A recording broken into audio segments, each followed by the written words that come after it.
Hi, എല്ലാവർക്കും നമസ്കാരം. ഇന്ന് നമ്മുടെ ടോപ്പിക്ക് ന്യൂട്രീഷൻ ഇൻ പ്ലാന്റ്സ് ആണ്. അതായത് നമ്മൾ കഴിക്കുന്ന ഭക്ഷണം എന്തിനാണെന്നും അതുകൊണ്ട് നമുക്ക് എന്താണ് ലഭിക്കുന്നതെന്നും അല്ലെ എന്താണ് ഗുണമെന്നൊക്കെ നമ്മൾ ശരിക്കും ചിന്തിച്ചു കഴിഞ്ഞു. ഇനി ഈ ഭൂമിയിൽ ജീവിക്കുന്ന എല്ലാ ജീവിവർഗങ്ങൾക്കും, അതായത് ജീവനുള്ള എല്ലാ വസ്തുക്കൾക്കും, ജീവനുള്ള എല്ലാത്തിനും എന്ന് പറയുമ്പോൾ പ്ലാന്റ്സിനും ആനിമൽസിനും എല്ലാം ചേർത്തിട്ടാണ് നമ്മൾ ലിവിങ് വേൾഡ് എന്ന് പറയുന്നത്. ആ ലിവിങ് വേൾഡിൽ എല്ലാവർക്കും ഫുഡ് ആവശ്യമാണ്. ഇപ്പൊ നമ്മൾ ആനിമൽസിന് അല്ലെങ്കിൽ മനുഷ്യർക്കും മൃഗങ്ങൾക്കും ഒക്കെ ഫുഡ് ആവശ്യമുണ്ട്. അപ്പൊ നമ്മൾ അവരുടെ ഫുഡ് ഹാബിറ്റ് എന്തൊക്കെയാണ് അവർ കഴിക്കേണ്ടതെന്നൊക്കെ നമ്മൾ ഓൾറെഡി പഠിച്ചു കഴിഞ്ഞു. ഇനി അടുത്തത് പ്ലാന്റ്സ് ആണ്, nutrition in plants. Nutrition in plants എന്ന് പറയുമ്പോൾ ന്യൂട്രീഷൻ എന്ന് പറഞ്ഞാൽ എന്താണെന്ന് നമുക്കറിയാം. ഫുഡ് ഒപ്റ്റെയിൻ ചെയ്യുന്ന പ്രോസസ്സിനെ, അതായത് അതിൽ നിന്ന് എനർജി ഒപ്റ്റെയിൻ ചെയ്യുന്ന ആ പ്രോസസ്സിനെയാണ് ശരിക്കും നമ്മൾ ന്യൂട്രീഷൻ എന്ന് പറയുന്നത്. അതായത് ഈ ഫുഡിന്റെ യൂട്ടിലൈസേഷൻ എങ്ങനെയാണെന്നും അതിൽ നിന്ന് എനർജി എങ്ങനെയാണ് ഒപ്റ്റെയിൻ ചെയ്യുന്നതെന്നും ആ ഒരു പ്രോസസ്സിനെയാണ് ശരിക്കും നമ്മൾ ന്യൂട്രീഷൻ എന്ന് പറയുന്നത്. അപ്പൊ പ്ലാന്റ്സിനും അതുപോലെ തന്നെ ന്യൂട്രീഷൻ ആവശ്യമാണ്. അവർക്കും ഫുഡ് ആവശ്യമുണ്ട്, ആ ഫുഡിൽ നിന്നും എനർജി ആവശ്യമുണ്ട്, അവർക്കും വളർച്ചയാണ് ആവശ്യമുണ്ട്. അതിനെല്ലാം അവർക്കും ഫുഡ് കൂടിയേ പറ്റൂ. ഇനി ഇതിനകത്തൊക്കെ ഏറ്റവും വലിയ ഒരു ഇമ്പോർട്ടന്റ് ആയിട്ടുള്ള കാര്യം എന്ന് പറയുന്നത്, പ്ലാന്റ്സ് എന്ന് പറയുന്നതാണ് മുഴുവൻ വേൾഡിന്റെയും ഫുഡിന്റെ സ്രോതസ്. അതായത് മുഴുവൻ ആനിമൽ വേൾഡിനാണെങ്കിലും ഹ്യൂമൻ ബീയിങ്സിനാണെങ്കിലും ബേർഡ്സിനാണെങ്കിലും, അതായത് ഈ ഭൂമിയിലെ ജീവനുള്ള എല്ലാ ജീവജാലങ്ങൾക്കും ഏറ്റവും കൂടുതൽ ഫുഡിന് വേണ്ടി ഡിപ്പെൻഡ് ചെയ്യുന്നത് പ്ലാന്റ്സിനെയാണ്. അപ്പൊ ഈ പ്ലാന്റ്സിന് എവിടെ നിന്നാണ് ഫുഡ് ലഭിക്കുന്നത്, അല്ലെങ്കിൽ ഇവരെങ്ങനെയാണ് ഈ സ്രോതസ് തയ്യാറാക്കുന്നതെന്ന്, മുഴുവൻ വേൾഡിന് വേണ്ടിയും ഭക്ഷണം തയ്യാറാക്കുന്ന ഡ്യൂട്ടി പ്ലാന്റ്സിൻ്റെതാണ് ശരിക്കും. ഈ പ്ലാന്റ്സ് അതെങ്ങനെയാണ് ചെയ്യുന്നതെന്നാണ് നമ്മൾ ഈ ചാപ്റ്ററിൽ പഠിക്കേണ്ടത്. അപ്പൊ പ്ലാന്റ്സിന്റെ ആ ന്യൂട്രീഷൻ, അപ്പൊ അവരുടെ ഈ ഭക്ഷണം അവര് യൂട്ടിലൈസ് ചെയ്യുന്നതും അതുപോലെ അതിൽ നിന്ന് എങ്ങനെയാണ് എനർജി പ്രൊഡ്യൂസ് ചെയ്യുന്നതെന്നും ഇതിനെയാണ് ഈ ന്യൂട്രീഷൻ എന്ന് പറയുന്നത്.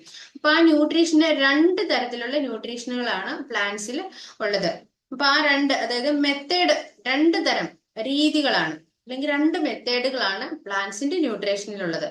അപ്പൊ ആ ന്യൂട്രീഷന് മെത്തേഡുകളെയാണ് ശരിക്കും മോഡ് ഓഫ് ന്യൂട്രീഷൻ എന്ന് പറയുന്നത്. പ്ലാന്റ്സിന്റെ മോഡ് ഓഫ് ന്യൂട്രീഷൻ, അതായത് ഇവര് ഫുഡ് ഏത് രീതിയിലാണ് ഒപ്റ്റെയിൻ ചെയ്യുന്നതെന്ന്, ആ രീതിക്കാണ് മോഡ് ഓഫ് ന്യൂട്രീഷൻ എന്ന് പറയുന്നത്. അപ്പൊ രണ്ട് തരത്തിലുള്ള മോഡ് ഓഫ് ന്യൂട്രീഷൻ ആണ് ഉള്ളത്. അത് ഓട്ടോട്രോഫിക് ന്യൂട്രീഷൻ എന്നും ഹെറ്ററോട്രോഫിക് ന്യൂട്രീഷൻ എന്നും രണ്ട് കാറ്റഗറിയിലാണ് ഫുഡിന്റെ ന്യൂട്രീഷനെ തിരിച്ചിരിക്കുന്നത്. അതായത് മെത്തേഡിനെ തിരിച്ചിരിക്കുന്നത് രണ്ട് മെത്തേഡുകളാണ്. അപ്പൊ ഒന്നാമത്തെ മെത്തേഡാണ് ഓട്ടോട്രോഫിക് ന്യൂട്രീഷൻ. ഓട്ടോട്രോഫിക് ന്യൂട്രീഷൻ എന്ന് പറയുമ്പോൾ സ്വന്തമായിട്ട് ഫുഡ് തയ്യാറാക്കുന്നത്, അതായത് സ്വന്തമായിട്ട് ഫുഡ് പ്രിപ്പയർ ചെയ്യുന്ന മെത്തേഡിനെയാണ് ശരിക്കും ഓട്ടോട്രോഫിക് ന്യൂട്രീഷൻ എന്ന് പറയുന്നത്. അപ്പൊ ഈ സ്വന്തമായിട്ട് ഫുഡ് പ്രിപ്പയർ ചെയ്യുന്ന പ്ലാന്റ്സിനെയാണ് ഓട്ടോട്രോഫ് എന്ന് വെച്ചാൽ സ്വപോഷികൾ എന്നാണ് അവർ പറയുന്നത്.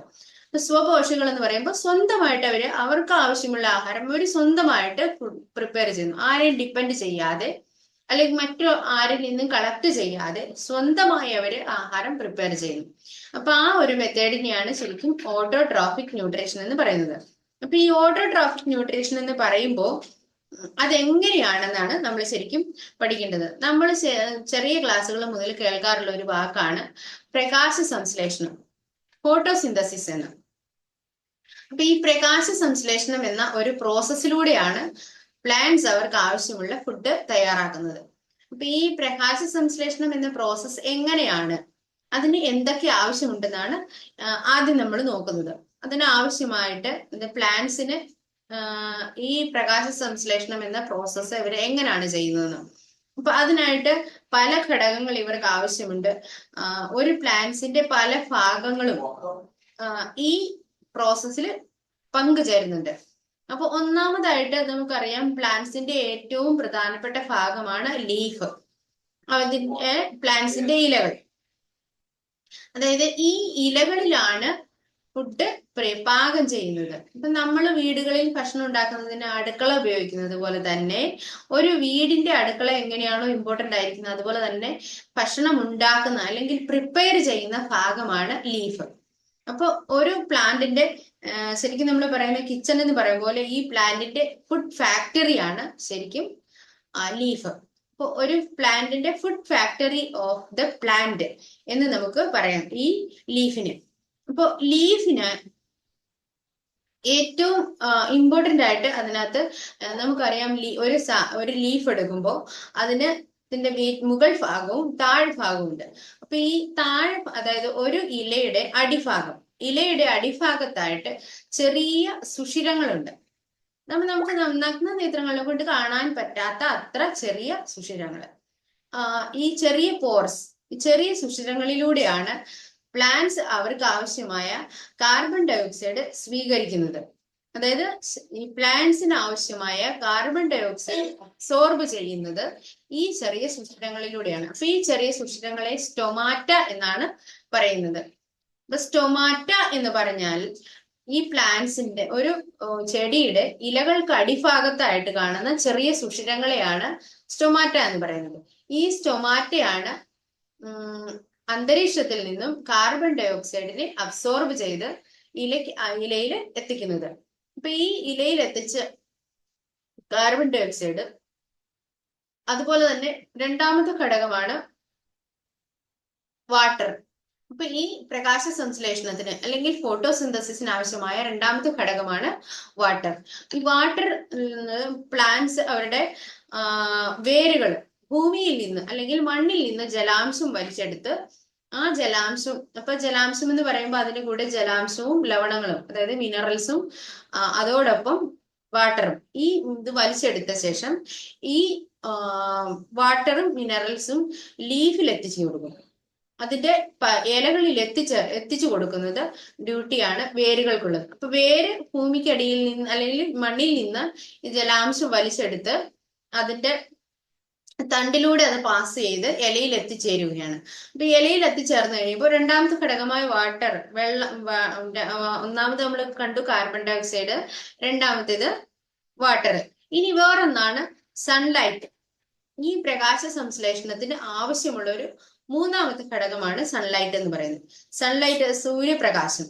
സൂര്യപ്രകാശം ഇലയിൽ ട്രാപ്പ് ചെയ്യാനായിട്ട്, ഇലകൾ ഈ സൂര്യപ്രകാശത്തെ ട്രാപ്പ് ചെയ്യാനായിട്ട് അതിനകത്ത് ഈ ഇലയ്ക്ക് പച്ച നിറം നൽകുന്ന ഒരു ഘടകമാണ് ക്ലോറോഫിൽ.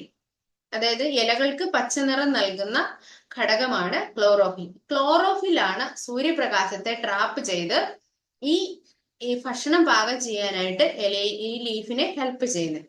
അപ്പൊ ഈ മൂന്നാമത്തെ ഘടകമാണ് നമ്മൾ കണ്ട ക്ലോറോഫിൽ. ഇനി അപ്പൊ നമുക്ക് കാർബൺ ഡയോക്സൈഡ് ആയി, വാട്ടർ, മിനറൽസ്, അതുപോലെ തന്നെ ക്ലോറോഫിൽ, ഇതെല്ലാം ചേർത്ത് സൂര്യപ്രകാശം, ഈ സൂര്യപ്രകാശം ഇതെല്ലാം ചേർന്ന് ഈ കാർബൺ ഡയോക്സൈഡും വാട്ടറും മിക്സ് ചെയ്ത് ഇതിനെ ഫുഡാക്കി മാറ്റുന്ന പ്രോസസ്സാണ്. അതായത് ഈ സൂര്യപ്രകാശത്തിന്റെ സഹായത്തോടെ വാട്ടറിനെയും അതുപോലെ തന്നെ കാർബൺ ഡയോക്സൈഡും ഇതെല്ലാം ചേർന്ന് ഫുഡായിട്ട് ഇതിനെ മാറ്റുന്ന പ്രക്രിയക്കാണ് ശരിക്കും നമ്മൾ ഫോട്ടോസിന്തസിസ് എന്ന് പറയുന്നത്.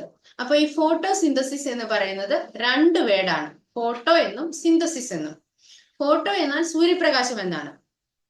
സിന്തസിസ് എന്ന വേർഡിന്റെ അർത്ഥം ടു കമ്പൈൻ എന്നാണ്, യോജിപ്പിക്കുക.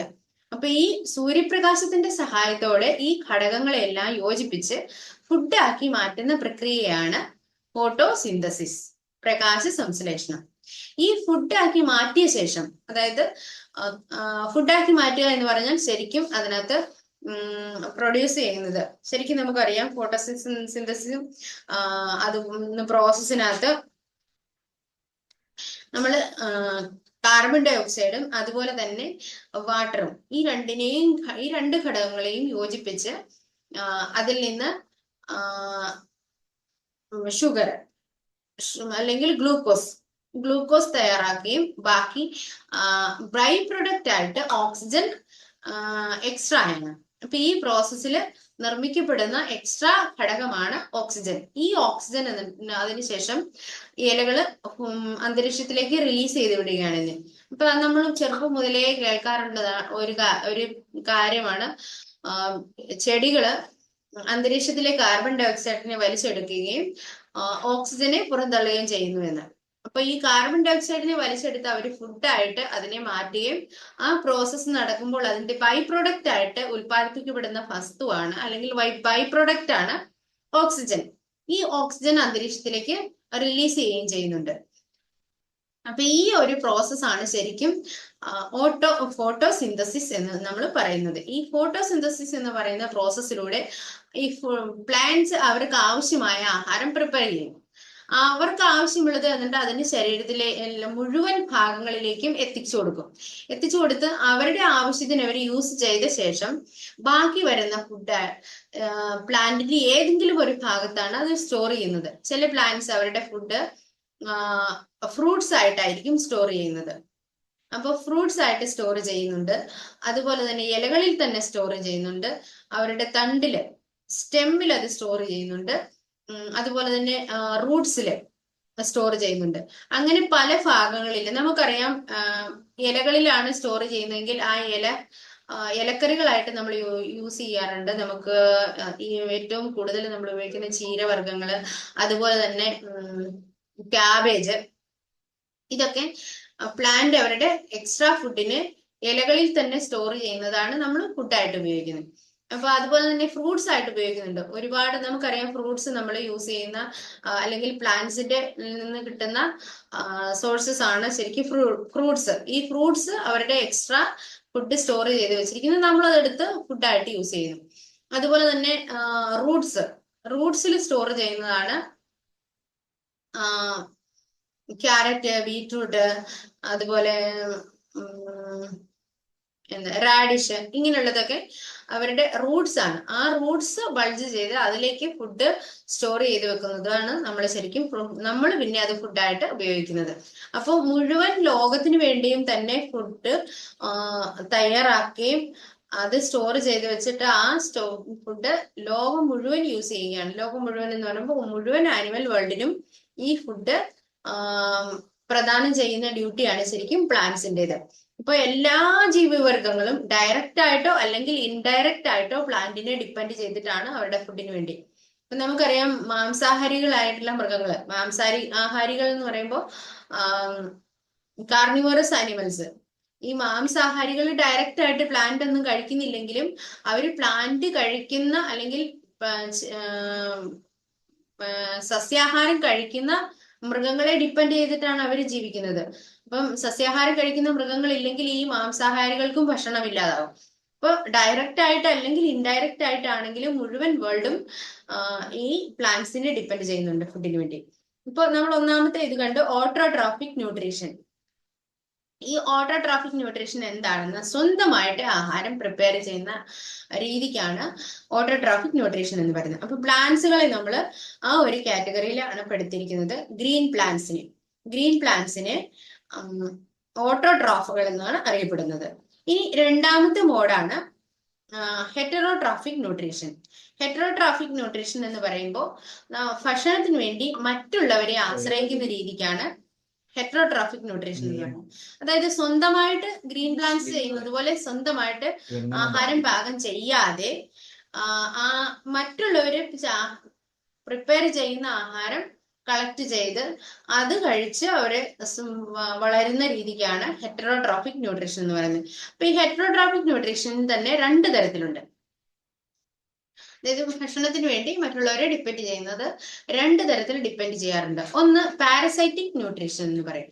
പാരസൈറ്റിക് ന്യൂട്രീഷൻ എന്ന് പറയുന്നത് നമ്മൾ ചില ചെടികളെയൊക്കെ കണ്ടിട്ടുണ്ട്. ഒരു മരത്തിലോ അല്ലെങ്കിൽ ചെടിയിലോ ഒക്കെ വേറൊരു ചെടി അതിന്റെ ശിഖരത്തിലോ ഒക്കെ വേറെ ഒരു ചെടി വന്ന് പറ്റി പിടിച്ചിരുന്ന് പിന്നീട് ഇത് വളർന്നു വലുതാകുന്നത്. അപ്പൊ ശരിക്കും മണ്ണുമായിട്ട് അവർക്ക് യാതൊരു ബന്ധവുമില്ലാതെ മറ്റൊരു ചെടിയിൽ വളരുന്ന ചെടികളുണ്ട്. അപ്പൊ അങ്ങനത്തെ ചെടികളെയാണ് ശരിക്കും നമ്മൾ പാരസൈറ്റിക് പ്ലാന്റ്സ് എന്ന് പറയുന്നത്. പാരസൈറ്റിക് പ്ലാന്റ്സിനൊക്കെ ഏറ്റവും നല്ല ഉദാഹരണമാണ് ഇത്തിൽ. നമ്മൾ പറയാറുണ്ട് ഇത്തിക്കണ്ണിയാണെന്ന്. ഇത്തിൽക്കണ്ണി എന്ന് പറയുന്നത് തന്നെ, അതായത് ഒരു പ്ലാന്റ് അവര് സ്വന്തമായിട്ട് മണ്ണിൽ നിന്ന് ജലാംശം വലിച്ചെടുത്ത് ഈ സൂര്യപ്രകാശത്തിന്റെ സഹായത്തോടെ ഭക്ഷണം ഉണ്ടാക്കി അവർക്ക് വേണ്ടി അവര് ഭക്ഷണം പ്രിപ്പയർ ചെയ്യുന്ന ആ ഭക്ഷണം ഡയറക്റ്റ് ആയിട്ട് അതിന്റെ തണ്ടിലേക്ക് അല്ലെങ്കിൽ അതിന്റെ തൊലിയിലേക്ക് അകത്തേക്ക് ഇറങ്ങി ചെന്ന് അതിൽ നിന്ന് ഇവര് പ്രിപ്പയർ ചെയ്യുന്ന ഭക്ഷണം വലിച്ചെടുത്ത് ഡയറക്റ്റ് ആ ഭക്ഷണം വലിച്ചെടുത്ത് അത് ഉപയോഗിച്ച് വളർന്നു വലുതാകുന്ന ചെടികൾ, അതിനെയാണ് ശരിക്കും നമ്മൾ ഇത്തിൽ എന്ന് വിളിക്കുന്നത്, ഇത്തിൽ കണ്ണി. അപ്പൊ അതുപോലെ തന്നെ വേറൊരു ഇതാണ് അമാർബൽ. അമാർബൽ അല്ലെങ്കിൽ മൂടില്ലാത്ത അളി എന്നൊക്കെ നമ്മൾ പറയും. ചെറിയ ഒരു ചെറിയ ലൈറ്റ് മഞ്ഞ കളറോട് കൂടിയ ഒരുതരം വള്ളി. അതിന് ഇലയില്ല, വേരുമില്ല, ഒന്നുമില്ല. പക്ഷെ ഇതിന് എവിടെ ഇട്ടാലും ഏതെങ്കിലും ഒരു ചെടിയുടെ മേളിലിട്ട് വലിച്ചെറിഞ്ഞാലും മതി, അത് അവിടുന്ന് വളർന്ന് ശിഖരങ്ങളായിട്ട് വളർന്ന് അത് ആ ചെടിയെ മുഴുവൻ മൂടിക്കളയുന്ന പോലെ വളരും. അപ്പൊ അതിന് ഭൂമിയുമായിട്ട് അല്ലെങ്കിൽ മണ്ണുമായിട്ടൊന്നും യാതൊരു ബന്ധവുമില്ല. ഈ ഇത്തിൽ കണ്ണിയെ പോലെ തന്നെ മൂടില്ല താളി അല്ലെങ്കിൽ അമാർബൽ, ഇതും ഇതുപോലെ തന്നെ ഡയറക്റ്റ് ആയിട്ട് മറ്റ് പ്ലാന്റ്സിൽ നിന്നും അവരുടെ ഭക്ഷണം സ്വീകരിച്ച് ഡയറക്റ്റ് ആയിട്ട് അവരുടെ ഭക്ഷണത്തെ വലിച്ചെടുത്ത് ആ ഭക്ഷണം ഉപയോഗിച്ച് സ്വന്തമായിട്ട് വളർന്ന് വലുതാകുന്ന ചെടികളാണ് ഈ അമാർബലും ഇത്തിക്കണ്ണിയൊക്കെ. ഇപ്പൊ ഇതിനെ ശരിക്കും നമ്മൾ പാരസൈറ്റിക് പ്ലാന്റ് എന്നാണ് പറയുന്നത്. ഇപ്പൊ ഏത് ചെടിയാണോ ഇവർക്ക് ഭക്ഷണം കൊടുക്കുന്നത്, അതായത് ഏത് ചെടിയിൽ നിന്നാണോ അല്ലെങ്കിൽ ഏത് പ്ലാന്റിൽ നിന്നാണോ ഇവർ ഭക്ഷണം സ്വീകരിക്കുന്നത്, അതിനെ ശരിക്കും ഹോസ്റ്റ് എന്നാണ് പറയുന്നത്. ഹോസ്റ്റ് പ്ലാന്റിനെ ഡിപ്പെൻഡ് ചെയ്ത്, അതായത് ഇവര് സ്വന്തമായിട്ട് ഭക്ഷണം ഉണ്ടാക്കാതെ മറ്റുള്ളവരെ അധ്വാനിക്കുന്ന അല്ലെങ്കിൽ മറ്റുള്ളവർ പ്രിപ്പയർ ചെയ്യുന്ന ആ ഭക്ഷണം മറ്റ് പ്ലാന്റ്സിൽ നിന്ന് ഡയറക്റ്റ് ആയിട്ട് അവരുടെ ഭക്ഷണം സ്വീകരിച്ച് വളർന്നു വലുതാകുക. അപ്പൊ ഈ മോഡ് ഓഫ് ന്യൂട്രീഷനെയാണ് പാരസൈറ്റിക് ന്യൂട്രീഷൻ എന്ന് പറയുന്നത്. ഇനി രണ്ടാമത്തെ രീതിയാണ്, അതായത് ഈ ഹെറ്ററോട്രോഫിക് ന്യൂട്രീഷനിൽ തന്നെ രണ്ടാമത്തെ രീതിയാണ് സാപ്രോഫൈറ്റിക് ന്യൂട്രീഷൻ. സാപ്രോഫൈറ്റിക് ന്യൂട്രീഷൻ എന്ന് പറയുന്നത്, ഇത് ഡയറക്റ്റ് ആയിട്ട് ഇവര് ഭക്ഷണം സ്വീകരിക്കുന്നത് മറ്റ് പ്ലാന്റ്സിൽ നിന്നാണ് ശരിക്കും, പക്ഷെ ജീവനുള്ളതിൽ നിന്നല്ല, ഡെഡ് പ്ലാന്റ്സിൽ നിന്ന്. അതായത് ഒരു ചെടി മരവും ഒക്കെ നശിച്ചു പോയി കഴിയുമ്പോൾ ആ നശിച്ചു പോകുന്ന ചെടിയിൽ വളർന്നു വലുതാകുന്ന പ്ലാന്റ്സിനെയാണ് ശരിക്കും നമ്മള് സാപ്രോഫൈറ്റിക് ന്യൂട്രീഷൻ എന്ന് പറയുന്നത്. ഇപ്പൊ ഈ കൂണുകളൊക്കെ അതിന് ഉദാഹരണമാണ്. മഷ്റൂംസ്, ഏറ്റവും നല്ല മഷ്റൂംസ്, ഫംഗി, ഇതെല്ലാം ഈസ്റ്റ്, ഇതൊക്കെ നമുക്ക് ഈ സാപ്രോഫൈറ്റിക് ന്യൂട്രീഷൻ ഏറ്റവും നല്ല എക്സാമ്പിൾ ആണ്. അതായത് ഒരു പ്ലാന്റ് ജീവനോടിരിക്കുന്ന പ്ലാന്റ്സിനെ ഇവർ ഡിപ്പെൻഡ് ചെയ്യുന്നില്ല. അതിന്റെ ഡെഡ് ആയി കഴിയുമ്പോൾ അല്ലെങ്കിൽ ആ പ്ലാന്റ്സിന്റെ ജീവൻ നഷ്ടപ്പെട്ട് കഴിയുമ്പോൾ അല്ലെങ്കിൽ അതിന് ജീവനില്ലാത്ത അവസ്ഥയിലായി കഴിയുമ്പോൾ അല്ലെ ജീർണിച്ച അവസ്ഥയിലായി കഴിയുമ്പോൾ ആ ജീർണിച്ച പ്ലാന്റിനെ ഡിപ്പെൻഡ് ചെയ്ത് അതിൽ നിന്ന് ന്യൂട്രിയൻസ് ശേഖരിച്ച് വളർന്നു വലുതാകുന്ന അല്ലെങ്കിൽ വളരുന്ന പ്ലാന്റ്സിനെയാണ് ശരിക്കും സാപ്രോഫൈറ്റിക് പ്ലാന്റ്സ് എന്ന് പറയുന്നത്. സാപ്രോഫൈറ്റുകൾ എന്ന് പറയുന്നത്. അപ്പൊ അതിന്റെ എക്സാമ്പിൾ ആണ് കൂണുകള്, ഫംഗി, ഈസ്റ്റ്, ഇതൊക്കെ. അപ്പൊ ഈ ഹെറ്ററോട്രോഫിക് ന്യൂട്രീഷനിലെ തന്നെ രണ്ടാമത്തെ വിഭാഗമാണ് സാപ്രോഫൈറ്റുകൾ. ഇനി വേറൊരു കൂട്ടരും കൂടെ ഉണ്ട്, ഇൻസെക്ടിവോറസ് ന്യൂട്രീഷൻ. ഇൻസെക്ടിവോറസ് ന്യൂട്രീഷൻ എന്ന് പറയുമ്പോൾ ചില പ്ലാന്റ്സ് അവര് ഗ്രീൻ പ്ലാന്റ്സ് തന്നെയാണ്, പക്ഷെ ഇവര് വളരുന്ന ആ മണ്ണിന്റെയോ അല്ലെങ്കിൽ അവിടുത്തെ ക്ലൈമറ്റിന്റെയോ പ്രത്യേകത കൊണ്ട് എല്ലാത്തരം ന്യൂട്രീഷനുകളും അല്ലെങ്കിൽ ഒരു ചെടിക്ക് ആവശ്യമായ എല്ലാ ന്യൂട്രീഷനും ഈ മണ്ണിൽ നിന്ന് കിട്ടാതെ വരുമ്പോൾ അവര് ഏത് ന്യൂട്രീഷനാണോ അല്ലെങ്കിൽ അവർക്ക് ഡെഫിഷ്യൻസി വരുന്നത്, കുറവ് വരുന്നത്, കമ്മി വരുന്നത്, അതിന് ഫുൾഫിൽ ചെയ്യാൻ വേണ്ടി ഇവര് ചെറിയ ചെറിയ പ്രാണികളെ ഭക്ഷണമാക്കും. അപ്പൊ അങ്ങനെ ആ ഒരു രീതിക്കാണ് ഇൻസെക്ടിവോറസ് ന്യൂട്രീഷൻ എന്ന് പറയുന്നത്. അപ്പൊ ഇൻസെക്ടിവോറസ് ന്യൂട്രീഷന് ഏറ്റവും നല്ല എക്സാമ്പിൾസ് ആണ് പിച്ചർ പ്ലാന്റ്, അതുപോലെ തന്നെ വീനസ് ഫ്ലൈ ട്രാപ്പ്, ഇതൊക്കെ. അപ്പൊ ഈ ചെടികളൊക്കെ എന്ത് ചെയ്യുന്നത്, ഇവരും സ്വന്തമായിട്ട് ഭക്ഷണം പ്രിപ്പയർ ചെയ്യുന്നുണ്ട്. അത് കൂടാതെ അതുകൊണ്ട് മാത്രം ഇവരുടെ ആവശ്യങ്ങൾ ഫുൾഫിൽ ചെയ്യാൻ അല്ലെ കംപ്ലീറ്റ് ചെയ്യാൻ പറ്റുന്നില്ല. കാരണം അവരുടെ ആ മണ്ണിന്റെ പ്രത്യേകതയാവും, ആ മണ്ണില് ഇവർക്ക് ആവശ്യമുള്ള എല്ലാ മിനറൽസും അടങ്ങിയിട്ടില്ലാതെ വരുമ്പോഴാണ് ഇവര് മറ്റ് ജീവിവർഗങ്ങളെ ഭക്ഷണമാക്കുന്നത്. അപ്പൊ അതിന്റെ പിക്ചർ പ്ലാന്റിനെയൊക്കെ ഇതിന്റെ പ്രത്യേകത കൂടി നമ്മൾ ശ്രദ്ധിക്കണം. ഇതിന് ഇങ്ങനെ കുടം പോലെ, പൂ പോലെ അല്ലെങ്കിൽ കുടം പോലെ വന്നിട്ട് ആ അതിന് അടപ്പ് വന്ന് പോലെ ഒരു പാളിയുണ്ട്. അപ്പൊ ഈ ചെറിയ ചെറിയ കീടങ്ങൾ എന്ന് പറയുമ്പോൾ ചെറിയ തുമ്പിയോ അല്ലെങ്കിൽ ബട്ടർഫ്ലൈയോ ഈച്ചയോ ഒക്കെ വന്ന് ഈ ഉറുമ്പുകളോ ഒക്കെ ഈ പിക്ചർ പ്ലാന്റിലോ അല്ലെങ്കിൽ വീനസ് ഫ്ലൈട്രാപ്പിലോ ഒക്കെ വന്നിരിക്കുമ്പോൾ ഇവരതിനെ ട്രാപ്പ് ചെയ്യുകയാണ്. അപ്പൊ അടച്ചോ, ഈ കുടം പോലെയുള്ള ഭാഗം അതിന്റെ അടപ്പ് പോലെ അടച്ച് കഴിഞ്ഞിട്ട് ഇതിനകത്ത് തന്നെ ഒരുതരം എൻസൈമുകളുണ്ട്. ഈ എൻസൈമുകൾ ഈ പ്രാണികളെ ദഹിപ്പിച്ച് അതിന്റെ ശരീരത്തിലുള്ള മിനറൽസ് അല്ലെങ്കിൽ ഇതിനാവശ്യമായ ന്യൂട്രിയൻസ് ഈ പ്ലാന്റ്സ് അതിനെ സ്വീകരിച്ച് അവരുടെ ആവശ്യങ്ങളെ അവർ ഫുൾഫില്ല് ചെയ്തെടുക്കും. അപ്പൊ അങ്ങനെയുള്ള പ്ലാന്റ്സിനെയാണ് ഇൻസെക്ടിവോറസ് പ്ലാന്റ്സ് എന്ന് പറയുന്നത്. ഇൻസെക്ടിവോറസ് പ്ലാന്റിന്റെ എക്സാമ്പിൾ ഓൾറെഡി നമ്മൾ പറഞ്ഞു കഴിഞ്ഞു. പിക്ചർ പ്ലാന്റ്, അതുപോലെ തന്നെ വീനസ് ഫ്ലൈട്ര, ഇതൊക്കെ ഇൻസെക്ടിവോറസ് പ്ലാന്റുകളാണ്. ഈ ഇതിൽ നിന്ന് നമ്മുടെ ഇവിടങ്ങളിലൊന്നും അധികം കാണാത്ത പ്ലാന്റ്സുകളാണ് ഈ ഇൻസെക്ടിവോറസ് പ്ലാന്റ്സുകളൊക്കെ. അപ്പൊ അവര് ഓൾറെഡി ഫോട്ടോസിന്തസിസ് ഒക്കെ നടത്തുന്നുണ്ട്. പക്ഷെ അവരുടെ എല്ലാ മിനറൽസും അവർക്ക് കിട്ടാതെ വരുന്നത് കൊണ്ടാണ്, അല്ലെ അവരുടെ മണ്ണിൽ ഈ എല്ലാ മിനറൽസും ഇല്ലാത്തത് കൊണ്ടാണ് ഇവരിങ്ങനെ പ്രാണികളെ ആശ്രയിച്ച് അവരുടെ ഈ ആവശ്യങ്ങളെ ഫുൾഫില്ല് ചെയ്യുന്നത്. അപ്പൊ ഇത്രയുമാണ് ശരിക്കും പ്ലാന്റിന്റെ ന്യൂട്രീഷൻ എന്ന് പറയുന്നത്. നമ്മൾ ശരിക്കും പ്ലാന്റിന് 2 തരം അല്ലെങ്കിൽ മോഡ് ഓഫ് ന്യൂട്രീഷൻ എന്ന് പറയുന്നത് 2 തരത്തിൽ. ഒന്ന് ഓട്ടോട്രോഫിക് ന്യൂട്രീഷനും രണ്ടാമത്തേത് ഹെറ്ററോട്രോഫിക് ന്യൂട്രീഷനും. ഓട്ടോട്രോഫിക് എന്ന് പറഞ്ഞാൽ സ്വന്തമായിട്ട് അവർ ഭക്ഷണം പ്രിപ്പയർ ചെയ്യുന്നതാണ് ഓട്ടോട്രോഫിക്. രണ്ടാമത്തേത് ഹെറ്ററോട്രോഫിക് ന്യൂട്രീഷൻ എന്ന് പറയുമ്പോൾ ഇവര് മറ്റുള്ളവർ പാകം ചെയ്ത ഭക്ഷണത്തെ ഉപയോഗിച്ച് അവരുടെ ആ ന്യൂട്രീഷൻ എന്ന ആവശ്യത്തെ ഫുൾഫില്ല് ചെയ്യുന്നതിനെയാണ് ഹെറ്ററോട്രോഫിക് ന്യൂട്രീഷൻ എന്ന് പറയുന്നത്.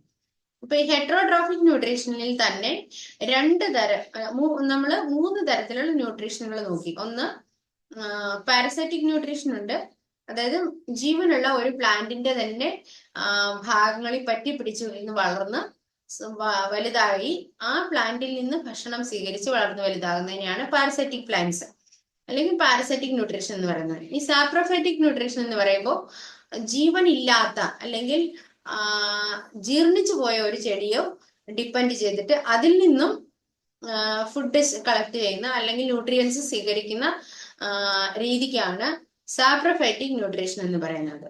ഇനി മൂന്നാമത്തത്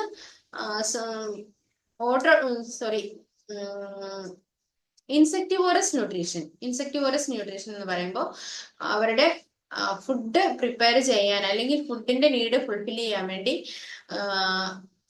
ചെറിയ ചെറിയ പ്രാണികളെ ആഹാരമാക്കുന്ന രീതിയുണ്ട്.